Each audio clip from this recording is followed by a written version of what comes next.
প্রিয় ছাত্রছাত্রীরা, এই নোটিফিকেশনটি এসেছে আমাদের হলিক্রস কলেজ আগরতলার পক্ষ থেকে।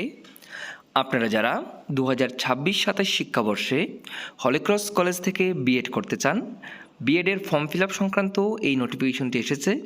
অনেকেই আপনারা বেশ কিছুদিন থেকেই আমাকে ইনস্টাগ্রামে এবং আপনারা বিভিন্ন ভিডিওতে কমেন্টসে জানিয়েছেন যে হলিক্রস কলেজে কবে থেকে বিএড অ্যাডমিশন শুরু হবে। তো ফাইনালি নোটিফিকেশন চলে এসেছে।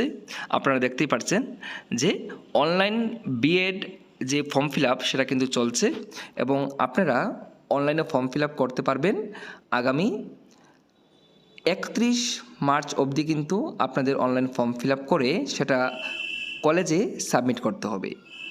যদি হলিক্রস কলেজে ভর্তি হতে গেলে কত টাকা ফি লাগবে, অ্যাডমিশন ফি কত, কোর্স ফি কত, এই সংক্রান্ত আপনাদের কোনো তথ্য প্রয়োজন হয় তাহলে আমাকে আপনারা কমেন্টসে জানাবেন। আমি চেষ্টা করব একটি ভিডিও করে আপনাদের সেটা আলোচনা করে দেওয়ার জন্য, বা আপনারা আমাকে ইনস্টাগ্রামে ফলো করে SMS করতে পারেন সেখানেও। সবাই ভালো থাকবেন, সুস্থ থাকবেন। সবাইকে অসংখ্য ধন্যবাদ।